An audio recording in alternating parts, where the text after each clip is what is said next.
Mission GS academy में आपका स्वागत है। डेली की तरह आज मैं फिर आपके लिए बिहार एसएससी का सेट प्रैक्टिस लाया हूं, जो कि प्लेटफॉर्म का वॉल्यूम 3 बुक से आया है। अभी तक प्लेटफॉर्म का 2 वॉल्यूम हो चुका है, जिसमें आपको एक वॉल्यूम का 20 वीडियो अपलोड किया गया है, स्पार्क का एक वॉल्यूम का वीडियो अपलोड किया गया है, इडोटेरिया का 2 वॉल्यूम का वीडियो अपलोड कर दिया गया है और उसका पीडीएफ भी। जो स्टूडेंट नहीं देखें वो प्लेलिस्ट में जाकर सारे वीडियो को देख सकते हैं और उसका पीडीएफ भी आपको टेलीग्राम में मिल जाएगा। तो आज से हम लोग प्लेटफॉर्म का वॉल्यूम 3 यानी कि बिहार एसएससी का सेट प्रैक्टिस है, जिसमें 15 सेट दिया गया है। इसको काफ़ी अच्छे तरीके से आपके सामने डिस्कशन किया जाएगा और क्वेश्चन इसमें काफ़ी अच्छा दिया गया है, जो कि आपका आगामी जो एग्ज़ाम होने वाला है 24 और 23 दिसंबर को, उसमें इससे आपको काफ़ी ज़्यादा फायदा मिलेगा। किसी भी एग्ज़ाम को देने से पहले उसका सेट प्रैक्टिस करना ज़रूरी है। सेट प्रैक्टिस करने से आपका टाइम मैनेज होगा और आपका कितना नंबर आ रहा है और आप कितने पानी में है ये भी आपको पता चल जाएगा। तो सेट को आप अच्छे से बनाएं और उसका डिस्कशन करें और कमेंट बॉक्स में ज़रूर कमेंट करके बताएं कि आपका नंबर कितना आ रहा है। अगर आपका नंबर 110 प्लस आ रहा है तभी आपका रिजल्ट होने की संभावना है, अन्यथा रिजल्ट कहीं से होने की भी संभावना नहीं है। काफ़ी ज़्यादा कंपटीशन है। तो जो भी स्टूडेंट मेरे चैनल पर नए हैं तो चैनल को सब्सक्राइब करें, लाइक करें और पुराने लोग दोस्तों में अपने वीडियो को ज़्यादा से ज़्यादा शेयर करें कि और भी स्टूडेंट के पास पहुंच जाए। और टेलीग्राम के लिंक की बात करें तो टेलीग्राम के लिंक वीडियो के डिस्क्रिप्शन में डाल दिया जाता है, वहाँ से आप टेलीग्राम ज्वाइन कर लीजिएगा, वहीं पर आपको सारे पीडीएफ भी मिल जाएगा। सुबह में 50 क्वेश्चन का डिस्कशन आपको मंडे टू सैटरडे चलता है। आज संडे था इसीलिए वो वीडियो नहीं आया है। और शाम को ग्रुप डिस्कशन जो चलता है आपको सप्ताह में 7 दिन चलता है, उसमें आप जरूर पार्टिसिपेट हो, उससे आपको काफ़ी ज़्यादा लाभ मिलेगा।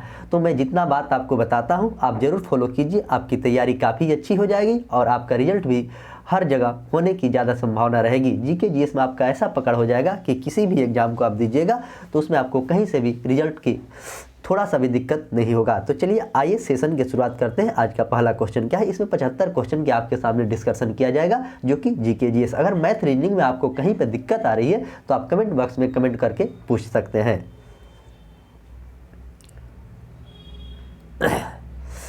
कुंवर सिंह के विरुद्ध आरा में अंग्रेजी फौज का नेतृत्व करने वाला पहला सेना नायक कौन था? जो कुंवर सिंह 1857 का जो विद्रोह हुआ था उसमें वह बिहार से भाग लिए थे।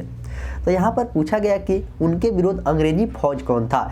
कैप्टन ली ग्रांट, कैप्टन डनवर, नीलमैन और लुगार्ड। तो इसका आंसर हो जाएगा आपको ऑप्शन बी, यानी कि कैप्टन डनवर उनके विरुद्ध था।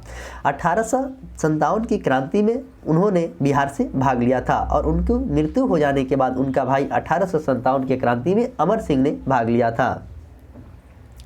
आइए अगला क्वेश्चन नंबर 2।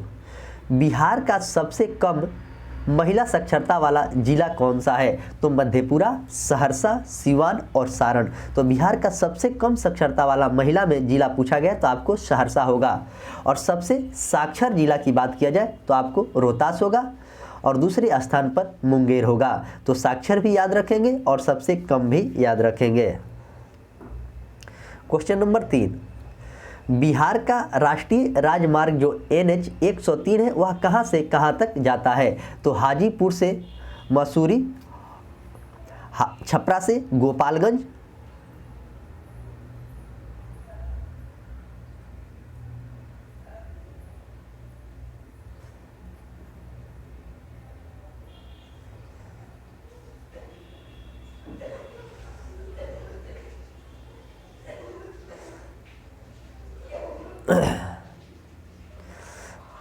तो आइए क्वेश्चन नंबर 3 था, बिहार का राष्ट्रीय राजमार्ग जो 103 है वह कहां से कहां तक जाता है? तो हाजीपुर से मसूरी, घाघरी और छपरा से गोपालगंज, पटना से डोभी और दरभंगा से जयनगर। तो इसका आंसर हो जाएगा आपको ऑप्शन ए, यानी कि हाजीपुर से मुसरी घरारी जाता है। Question number 4। एक गर्म धारा कौन सा है? एक गर्म जल धारा कौन सा है? तो ओयासियो, हम्बोल्ट, केनारी और गल्फ स्ट्रीम। तो गल्फ स्ट्रीम जो है आपको गर्म जलधारा है, केनारी, हम्बोल्ट और ओयासियो ये सब ठंडी जलधारा है। Question number 5। प्रभावती देवी किस क्षेत्र की स्वतंत्रता संग्राम सेनानी थी? मतलब वह किस क्षेत्र से संबंधित थी बिहार में? तो चंपारण से, पटना से, भागलपुर से और शाहाबाद से। तो इसका आंसर की बात करें तो इसका आंसर हो जाएगा वह पटना से संबंधित थी। और चंपारण की बात करें तो चंपारण से आपको राजकुमार शुक्ल थे, जो कि 1917 में चंपारण सत्याग्रह हुआ था। Question number 6। क्वेश्चन नंबर 6 कह रहा है कि बिहार के पक्षी बिहार में कौन सा सुमेलित नहीं है, यानी कि गलत है। तो नागी पक्षी बिहार आपको जमुई में, यह बिल्कुल सही है। गोगाबिल पक्षी बिहार आपको कटिहार, ये भी सही है। कुशेश्वर पक्षी बिहार दरभंगा, आपको ये भी सही है। तो कांवर पक्षी बिहार आपको छपरा नहीं है, कांवर पक्षी बिहार आपको बेगूसराय में है। Question number 7। भारत छोड़ो संकल्प में मंजूरी देने के लिए अखिल भारतीय कांग्रेस कमेटी के ICC की बैठक में कहाँ पर अधिवेशन को आयोजित किया गया था। तो फैजपुर में, कोलकाता में, बम्बे में और त्रिपुरी में। तो इसको आपको बम्बे में किया गया था। और भारत छोड़ो आंदोलन की बात करें तो 1942 में 9 अगस्त को भारत छोड़ो आंदोलन हुआ था। फैजपुर की बात करें तो कांग्रेस का जो गांव में एक अधिवेशन हुआ था आपको 1937 में, वह फैजपुर में हुआ था, जिसकी अध्यक्षता जवाहरलाल नेहरू के द्वारा किया गया था। Question number 8। लता मंगेशकर सम्मान किस राज्य के द्वारा दिया जाता है। मध्य प्रदेश सरकार, उत्तर प्रदेश सरकार, भारतीय ज्ञानपीठ और राजस्थान की सरकार के द्वारा। तो लता मंगेशकर पुरस्कार आपको मध्य प्रदेश के द्वारा दिया जाता है। और लता मंगेशकर की मृत्यु की बात करें तो 5 फरवरी 2022 को इनका मृत्यु हो गया था। Question number 9। लोकतंत्र उस राजनीतिक व्यवस्था का घोतक है जिसमें होता है व्यक्तिगत सत्ता का अभाव, संवैधानिक सरकार, विधि का शासन और उपरोक्त में सभी। तो इसमें सभी चीज होता है, व्यक्तिगत सत्ता का अभाव भी होता है और संवैधानिक सरकार भी होता है और विधि का शासन भी होता है। Question number 10।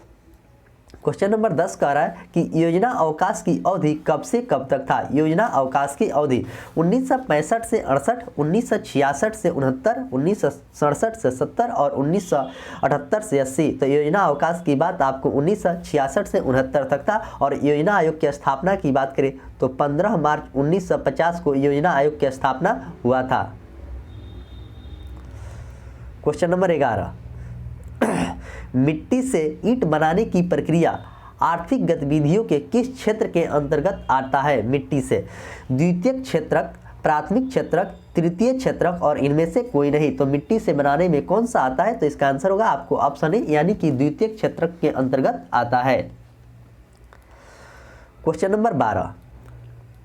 निम्नलिखित में से शासन के बढ़ते स्तर के आधार पर कौन सा क्रम सही है। यहाँ कि कौन सा क्रम सही है। पंचायत समिति, जिला पारिषद और ग्राम सभा। तो इसमें क्रम पूछा गया तो सबसे बड़ा हो जाएगा जिला पारिषद, उसके बाद आपको पंचायत समिति और उसके बाद आपको ग्राम सभा, यानी कि ऑप्शन बी इसका करेक्ट आंसर है। Question number 13। क्वेश्चन नंबर 13 कह रहा है कि भारतीय संविधान का कौन सा अनुच्छेद धर्म, मूल, वंश, जाति, लिंग या जन्म स्थान के आधार पर विभेद का प्रतिरोध करती है। तो मेरे साथ जो भी लोग ग्रुप डिस्कशन करते हैं ये सब क्वेश्चन उनसे कभी गलत नहीं होगा। तो यह बात अनुच्छेद 15 में कहा गया है। अनुच्छेद 1 की बात करें तो राज्यों का संघ का बात कहा गया है। और अनुच्छेद 20 की बात करें तो इसमें दोष सिद्धि की बात कही गई है। और अनुच्छेद 22 में आपको गिरफ्तारी की बात कहा गया है। तो ये सब क्वेश्चन आपसे गलत नहीं होना चाहिए, ऐसा क्वेश्चन आपके एग्जाम में पूछा जाता है। अगला क्वेश्चन, क्वेश्चन नंबर 14। किस वर्ष में, क्वेश्चन नंबर 14 कह रहा है कि किस वर्ष में भारतीय राष्ट्रीय कांग्रेस पार्टी का विभाजन, जिसमें सूरत विभाजन के नाम से भी जाना जाता है, यह किस वर्ष हुआ था। ये भी क्वेश्चन को मैंने आपके सामने चर्चा किया हूँ डिस्कशन में। 1904 में, 1907 में, 1916 में, 1919 में। तो इसका आंसर हो जाएगा आपको 1907 में सूरत विभाजन हुआ था, जिसका अध्यक्षता रास बिहारी घोष के द्वारा की गई थी। और कांग्रेस का पुनः मिलन की बात करें तो 1916 में लखनऊ अधिवेशन के द्वारा RC मजूमदार के द्वारा अध्यक्षता किया गया था। Question number 15। मैं एक समाजवादी और गणतंत्रवादी हूँ और मुझे राजाओं और राजकुमारों में विश्वास नहीं है। यह वक्तव्य संबंधित है किससे। तो नरेंद्र देव से, अच्युत पटवर्धन से, जयप्रकाश नारायण से और जवाहरलाल नेहरू से। इसका आंसर हो जाएगा आपको ऑप्शन डी, यानी कि यह जवाहरलाल नेहरू से संबंधित है। जयप्रकाश नारायण के द्वारा प्रियन डायरी जो था जयप्रकाश नारायण ने लिखा था। Question number 16। सुरक्षा पर कैबिनेट समिति ने तेजस 2.0 मेगा प्रोजेक्ट की मंजूरी दी है। तेजस क्या है? लड़ाकू लाइट कॉम्बैक्ट एयरक्राफ्ट, परमाणु पनडुब्बी, स्वदेशी विमानवाहक पोत, और ऑप्शन डी की बात करें तो इनमें से कोई नहीं। तो इसका आंसर हो जाएगा आपको ऑप्शन ए यानी कि लाइट कॉम्बैक्ट एयरक्राफ्ट है। क्वेश्चन नंबर 17, वर्षा मानचित्र, राजमार्ग मानचित्र इत्यादि जैसे विशेष जानकारियों को प्रदान करने वाले मानचित्र को क्या कहते हैं? भारत में दो प्रकार के मानचित्र है, एक पॉलिटिकल मानचित्र है और एक ज्योग्राफिकल है। तो ज्योग्राफिकल में क्या कहते हैं? इसे कहते हैं विषय परक, यानी कि ऑप्शन सी इसका करेक्ट आंसर है। और राजनीतिक यहीं पर पूछता है तो उसे पॉलिटिकल बोला जाता है।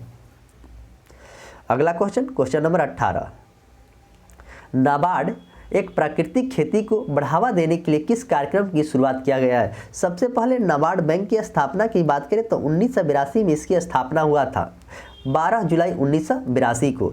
और नाबार्ड के वर्तमान में चेयरमैन कौन है? तो जी चिंताला है, ये भी आप याद रखेंगे। तो यह नाबार्ड जो बैंक है वह कृषि से संबंधित है, तो उन्नत खेती के, जीवा के, जैविक खेती के और सफल खेती के। तो इसका आंसर हो जाएगा आपको ऑप्शन बी यानी कि जीवा खेती के लिए। क्वेश्चन नंबर 19, सर क्रिक मुद्दा भारत और किसके बीच है? मतलब सर क्रिक जो है भारत और किस देश के बीच है, यह बात आपसे पूछा गया है। तो यह आपको है पाकिस्तान और भारत के बीच में सर क्रिक। चीन की बात करें तो मैकमोहन रेखा जो है, मैकमोहन रेखा भारत और चाइना को अलग करता है, और रेड क्लिफ रेखा भारत और पाकिस्तान को अलग करता है, और डुरंड रेखा जो है भारत और अफगानिस्तान को अलग करता है। क्वेश्चन नंबर 20, मन्नार की खाड़ी भारत को अपने किस पड़ोसी देश को अलग करता है? श्रीलंका, बांग्लादेश, पाकिस्तान और मालदीव। तो मन्नार की खाड़ी जो है वह आपको श्रीलंका और भारत को अलग करता है। तमिलनाडु के श्रीलंका के मध्य में पाक की खाड़ी स्थित है। क्वेश्चन नंबर 21, सरकार का न्यूनतम समर्थन कीमत की घोषणा कब करती है सरकार? फसल की बुआई के से पहले, फसल की बुआई के बाद, फसल की कटाई के बाद और हमेशा जनवरी माह में। तो यह कब करता है? तो फसल की बुआई से पहले करता है सरकार किसी भी चीज का न्यूनतम मूल्य की घोषणा। एमएसपी वही बोला जाता है उसे, एमएसपी। क्वेश्चन नंबर 22, कपास की खेती किस आर्थिक गतिविधि के क्षेत्र के अंतर्गत आती है? कपास की खेती तो प्राथमिक क्षेत्र, द्वितीयक क्षेत्र, तृतीयक क्षेत्र, और ऑप्शन डी की बात करें तो इनमें से कोई नहीं। तो इसका आंसर हो जाएगा यानी कि ऑप्शन ए यानी कि प्राथमिक क्षेत्र के अंतर्गत कपास की खेती आता है। और भारत में सबसे ज़्यादा कपास आपको गुजरात में होता है, और काली मिट्टी भी आपको गुजरात में। ये भी आपको डिस्कशन में सब कुछ चर्चा कर दिया गया है। किस प्रकार कि सरकार को अपने निर्णय एवं उठाए गए कदमों के आधार पर लोगों को बताना होता है। लोकतांत्रिक, राजतांत्रिक, कुलीनतांत्रिक और एकतांत्रिक। तो इसका आंसर की बात करें तो इसका आंसर हो जाएगा आपको ऑप्शन ए यानी कि लोकतांत्रिक। क्वेश्चन नंबर 24,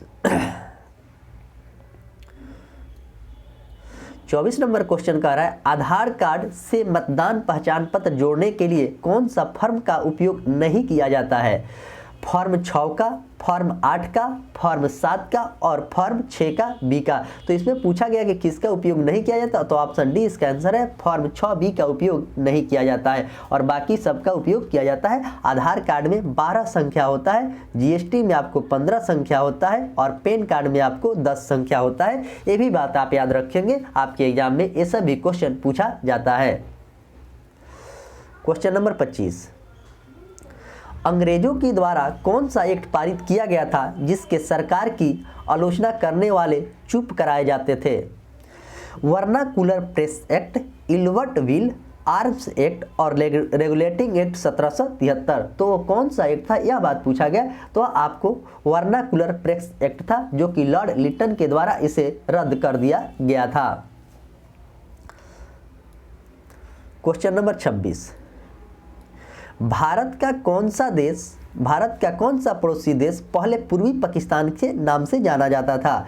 नेपाल, भूटान, बांग्लादेश और म्यांमार। तो इसका आंसर हो जाएगा आपको ऑप्शन सी, यानी कि बांग्लादेश को पूर्वी पाकिस्तान पहले कहा जाता था। 1971 में बांग्लादेश भारत से अलग, पाकिस्तान से अलग होकर बना हुआ है, 16 दिसंबर 1971 को।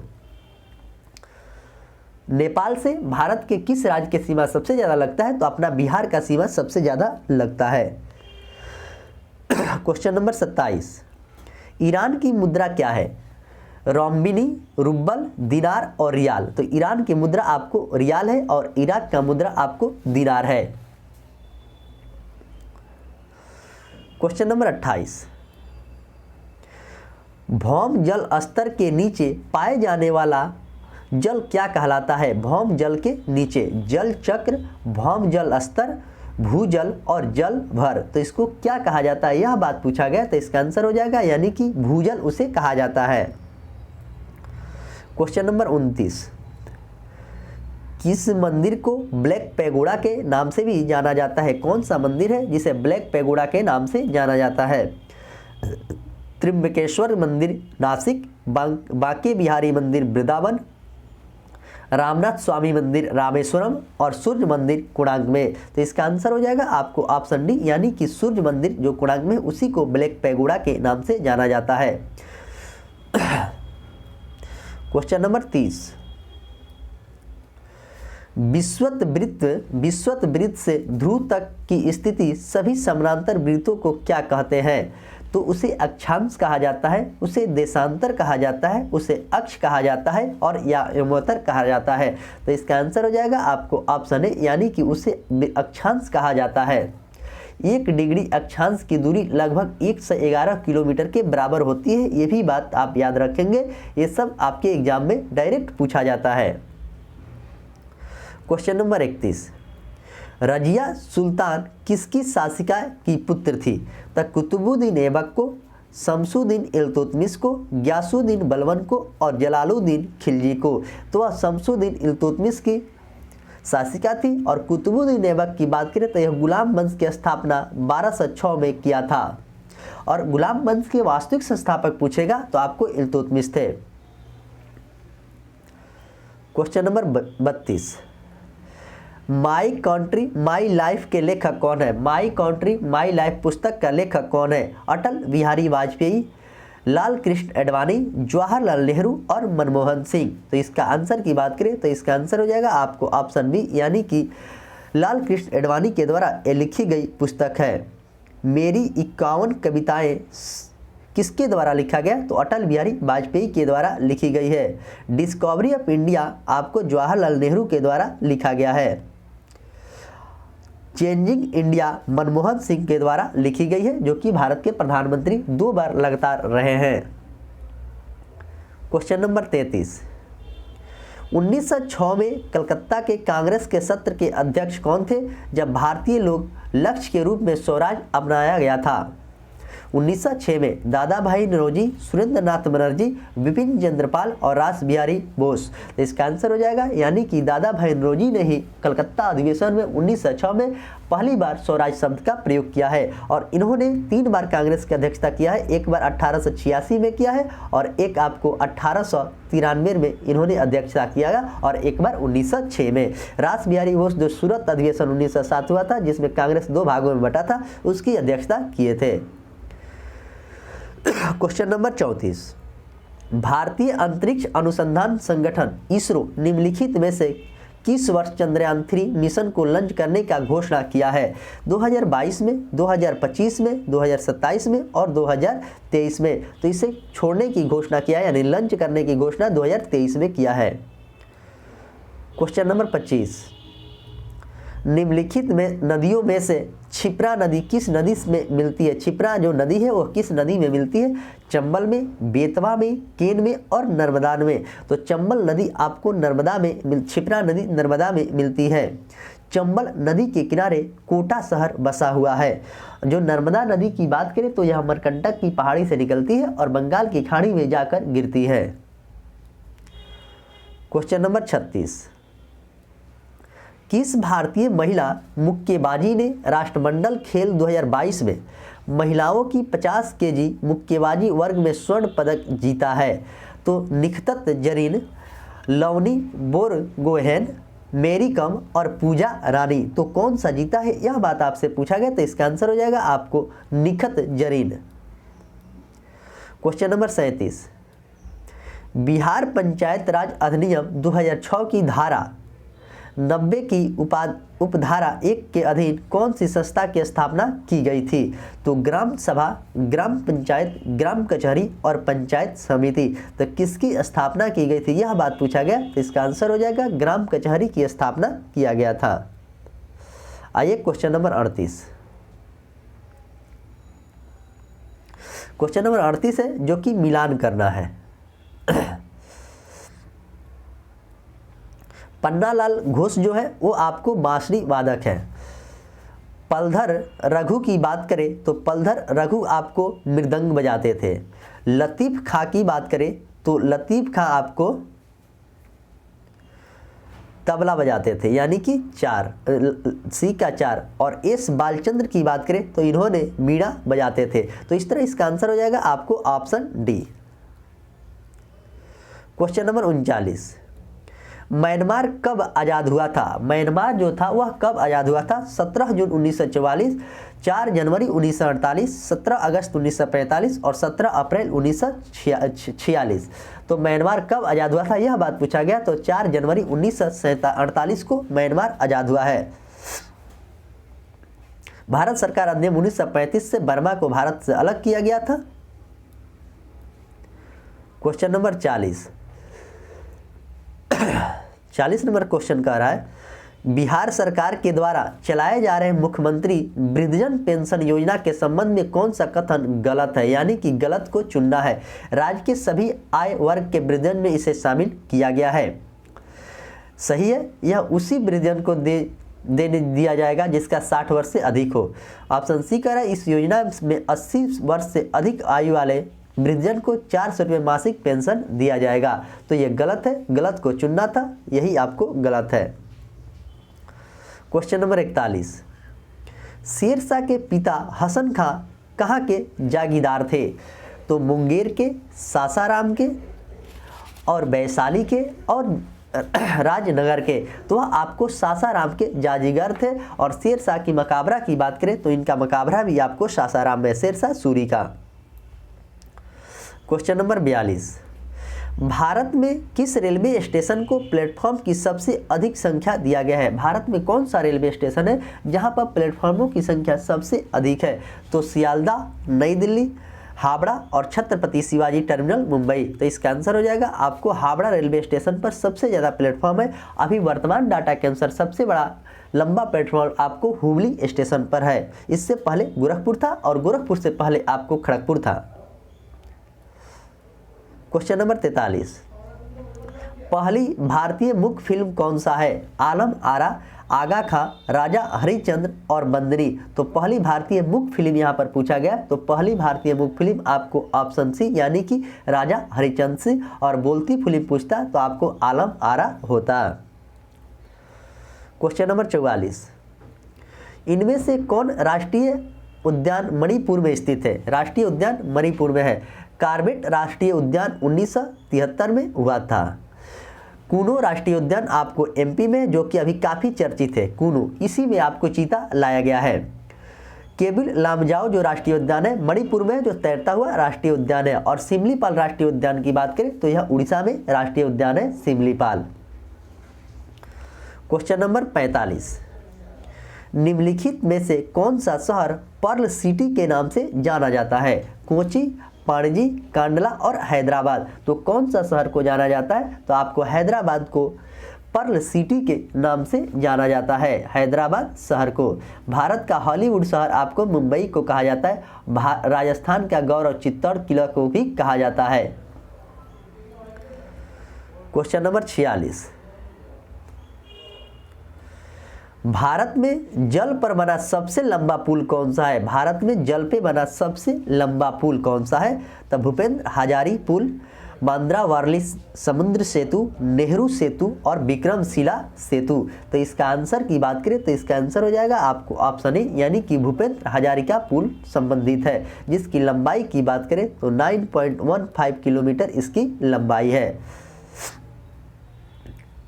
क्वेश्चन नंबर 47, वह नदी जिसे भगवान शिव की पुत्री कहा जाता है वह कौन सा नदी है? गंगा, सोन, नर्मदा और यमुना। तो वह कौन सी नदी है जो भगवान शिव की पुत्री कहा जाता है? तो वह नदी आपको है नर्मदा, जो कि अमरकंटक के पहाड़ी से निकलती है और पश्चिम की तरफ में बहने वाली सबसे सीधी नदी है और यह डेल्टा के जगह एस्चुरी बनाती है। यमुना की बात करें तो यह गंगा की सबसे बड़ी सहायक नदी है।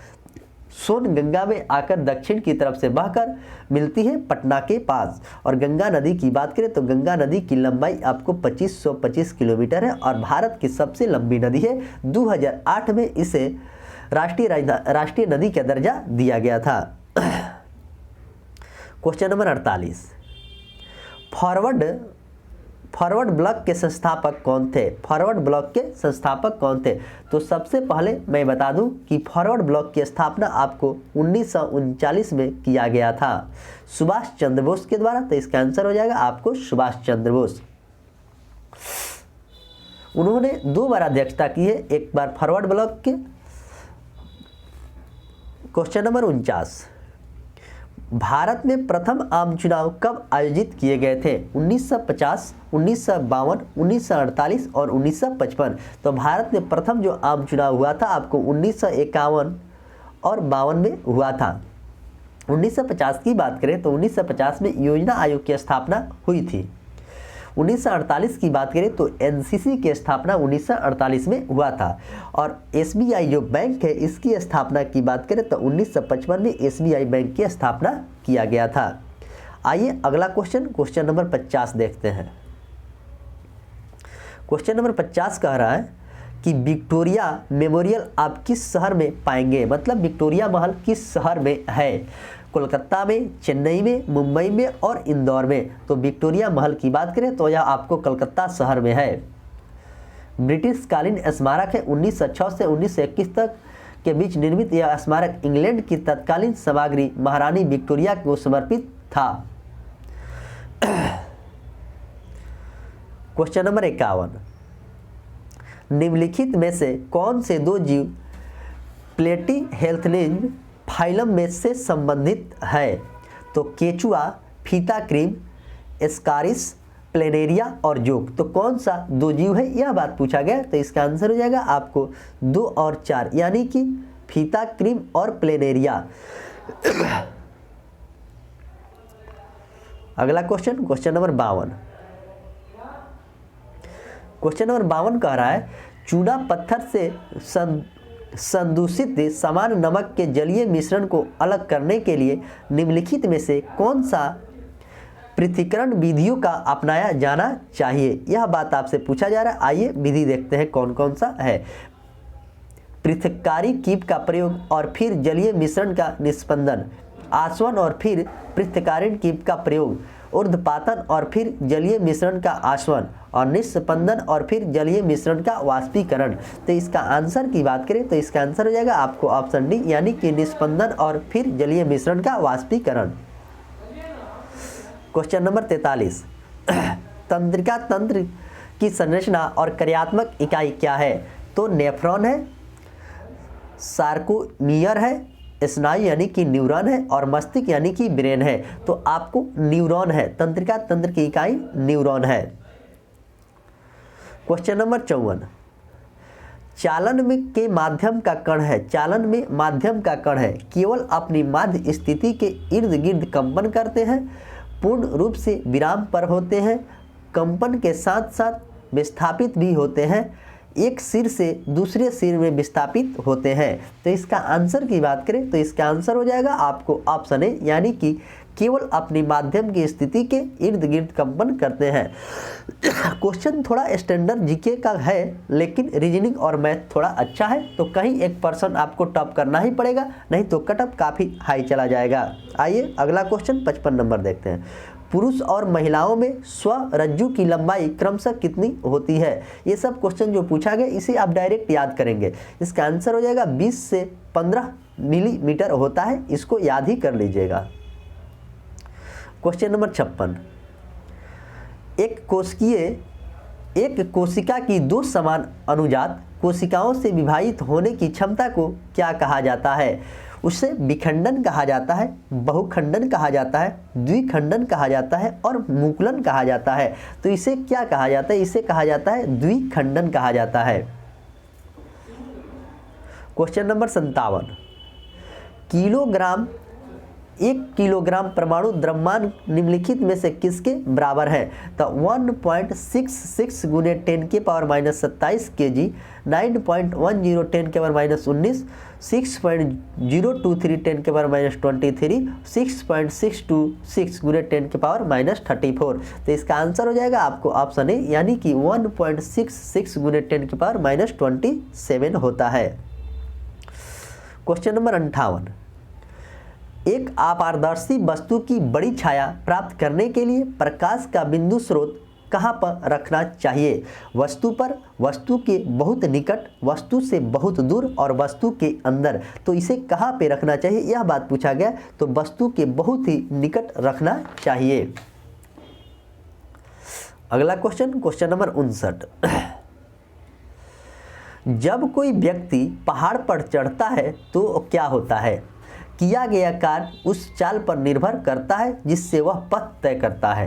किया गया कार्य उसके द्वारा लिए गए पथ के निर्भर करता है। वह गुरुत्व के विरुद्ध कार्य करता है। और ऑप्शन डी, गुरुत्व के विरुद्ध कोई भी कार्य नहीं करता है। तो इसका आंसर हो जाएगा आपको ऑप्शन सी, यानी कि वह गुरुत्व के विरुद्ध कार्य करता है। अगर आप किसी सीढ़ी पर ऊपर चढ़ते हैं तो आप जी के अपोजिट काम करते हैं, तो उसका विरुद्ध ही काम किया जाता है। यही इसका आंसर सही है। क्वेश्चन नंबर 60, निम्नलिखित में से कौन सा एक रासायनिक परिवर्तन है। कांच के गिलास का टूटना, प्रकाश संश्लेषण, जल में लवण का विघटन और बर्फ का पिघलना। तो रासायनिक परिवर्तन उसे कहते हैं जिसे एक बार बनाया जाए फिर पुनः दोबारा नहीं बनाया जाए, उसे रासायनिक परिवर्तन कहा जाता है। और जिसको फिर दोबारा बना लिया जाता है उसे भौतिक परिवर्तन कहा जाता है। तो इसका आंसर हो जाएगा आपको ऑप्शन बी, प्रकाश संश्लेषण एक रासायनिक परिवर्तन है, बाकी सब भौतिक परिवर्तन है। क्वेश्चन नंबर 61,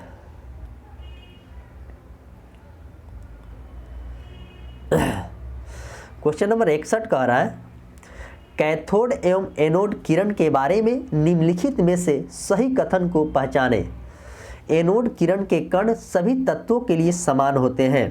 कैथोड किरण के कण सभी तत्वों के लिए समान होते हैं। कैथोड किरण में द्रव्यमान नहीं होता है और कैथोड किरण विद्युत क्षेत्र में नहीं मुड़ती है। तो इसका आंसर की बात करें तो ऑप्शन बी हो जाएगा, यानी कि कैथोड किरण के कण सभी तत्वों के लिए समान होते हैं। यही आपको सही है, सही को चुनना था। क्वेश्चन नंबर 62, अम्ल एसिड के बारे में निम्नलिखित में से कौन सा गलत है। अम्ल एक पदार्थ है जिसमें हाइड्रोजन आयन निहित होते हैं। अम्ल लाल लिटमस को नीले लिटमस में बदल देता है। अम्ल स्वाद में खट्टा होता है। अम्ल नीले लिटमस को लाल लिटमस में बदल देता है। तो यहाँ पर क्वेश्चन को पूछा गया था कि इसमें कौन सा गलत है, गलत को चुनना था। तो आपको ऑप्शन बी जो है, अम्ल लाल लिटमस को नीले में नहीं, नीले लिटमस को लाल में बदलता है, यह सही है। और यह आपको क्षार जो रहता लाल लिटमस को नीले में बदलता तब इस सही होता, अन्यथा गलत पूछा गया था। इसका आंसर आपको ऑप्शन बी हो जाएगा।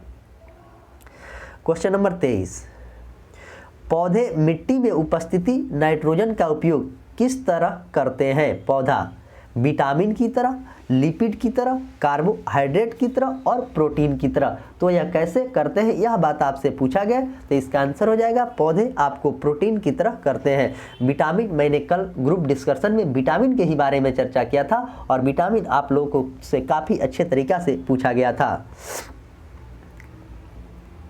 क्वेश्चन नंबर 64, एक चलती बस को ब्रेक लगाकर 10 सेकंड के भीतर विराम पर लाया जाता है। यदि ब्रेक के कारण मंदन 5 मीटर प्रति सेकंड हो तो बस का प्रारंभिक वेग क्या होगा। तो बस का प्रारंभिक वेग निकालने का सूत्र होता है t बराबर 10 सेकंड दिया, a बराबर -5 मीटर पर सेकंड, तो v बराबर u प्लस at वाला फार्मूला लगाइएगा। तो इसका आंसर हो जाएगा आपको 50 मीटर प्रति सेकंड।